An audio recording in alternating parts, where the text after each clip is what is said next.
Tigray Generals have restricted their movements in Mekelle and other parts of Tigray.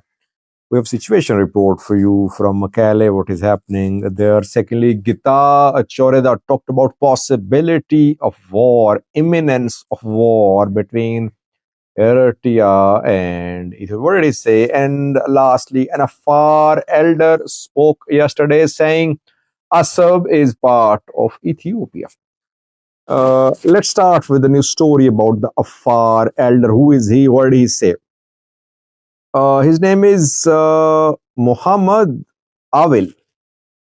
He's deputy chairman of Afar Revolutionary Democratic Unity Front. He gave an interview yesterday to Ethiopian state-owned news agency. The Afar Elder backed Ethiopian government's claim to Assab. He said that the referendum of 1993 in Eritrea lacked transparency. He said Afar Elder Sultan Ali Mira Hanfare opposed the decision of the referendum and that Assab is part of Ethiopia. It's sovereign Ethiopian territory. Then he talked about Afar people living in the zone where Assab is located. He said Afar people are facing marginalization in Eritrea. Their rights are being violated and denied. That is why the Afars of Ethiopia will continue the struggle. The Afars of Ethiopia will work in alliance with other groups in Ethiopia to take control of Assab and the areas where Afars live in Eritrea. Ethiopian government has been working on convincing Afar elders to support Ethiopian government's case for access to a support. Ethiopian military has held several meetings in Samra attended by Afar elders. So on the Eritrean side of the border, we know that Ibrahim Usman is organizing an anti-Ethiopian government, anti-prosperity party, a far armed group on Eritrean soil. But on the Ethiopian side of the border, Ethiopia is mobilizing Afars against Eritrea. Secondly, viewers, Getachew talked about possibility of war, imminence of war between Eritrea and Ethiopia. He's in London, I think, and there he gave an interview. Getachew claimed there is no imminence of war between Eritrea and Ethiopia, as both countries know the consequences of the war. They have seen a war recently. A new war is going to destroy the Horn of Africa.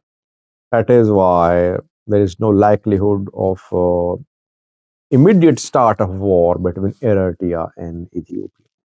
By the way, Getachew, when he writes in local Ethiopian languages, he paints a picture as if TPLF and Eritrea are going to wage war tomorrow.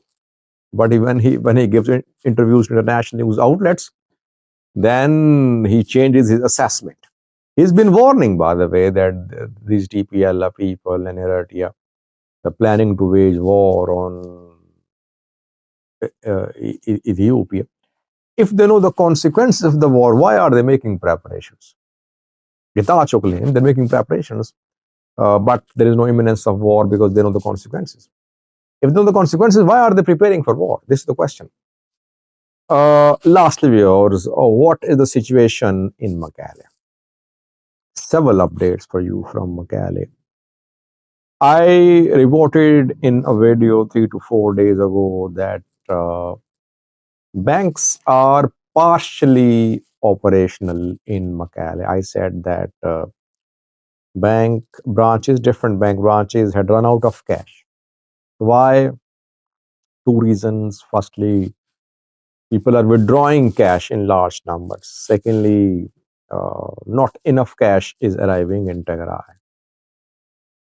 Situation relatively better, but not fully improved.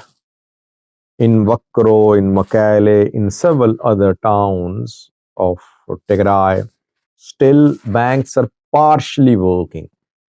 Shortage of cash continuing.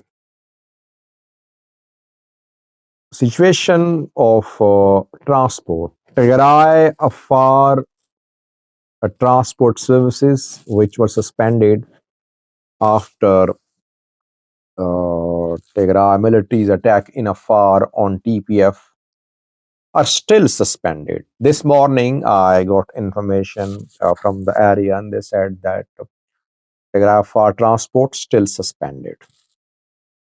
What about Djibouti to Tigray cargo transport? Because whatever Tigray gets in terms of fuel, in terms of other trade items, goods, it enters through the Afar region. It enters Tigray through the Afar region. Afar is transit for Tigray. We could not confirm the resumption of the movement of heavy vehicles through Afar towards Makale. So that movement from Djibouti of trucks, heavy vehicles, still suspended. What about the prices? Prices have gone up in the last 1 week. Prices of basic items of daily use have gone up.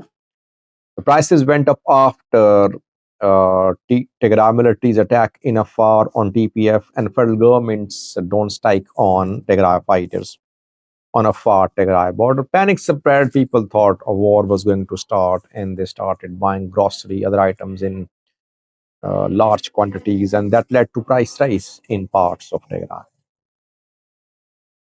What about the youths? Youths have been fleeing Tigray. You know that since Pretoria, they have been fleeing Tigray, and those who are dying abroad on their way to Middle East, large number of them is from Tigray. Youth see no future in Tigray, by the way, because economic activity could not resume. Youths can only be part of military, they can be part of militias. Anything can happen anytime. That is why they prefer to flee Tigray. I always say that they should not risk their lives. Illegal migration is very risky. What about Tigray generals and TPLF leaders? Well, I talked to a few people. They say Tigray leaders have considerably reduced their public appearance. They have restricted their movements in Tigray. They are generally staying indoors. They are not holding public activities. Why? Obviously, there is fear of drone strikes. Don't strike on Tigray fighters in Afar led to the speculations that similar strikes could be conducted in Tigray too.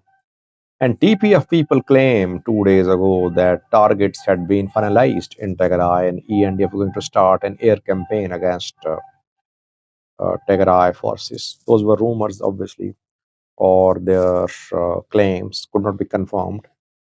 But Tigray military TPLF leaders, they have realized that they need to uh, control their public appearance, which is what they are doing. This week is very crucial. I said that in a live chat too, that in this week we'll see some big decisions in Tigray. Tigray military is going to hold a meeting. TPLF is meeting. Reda, Tigray president's cabinet is meeting. All these meetings will discuss the key issues like the relations with federal government of Ethiopia, restoration of TPLF status, birth of armed groups, TPF, Pakistan militias, Pakistan guards, and now Irovado, which has also been formed. They issued a statement yesterday. I wrote an article about it on News Addis. You can visit News Addis. There, I wrote an article about Irovado, the new armed group formed in northeastern part of Tigray. So Tigray is being encircled. TPLF is being encircled. TPLF knows it very well. This week, TPLF, Tigray military, expected to make big decisions. Will they somehow resume dialogue with federal government? Will they force federal government to talk to them? Will they pursue the path of mediation through international mediators? Will they pursue the path of military action? All that remains to be seen. Thanks for watching.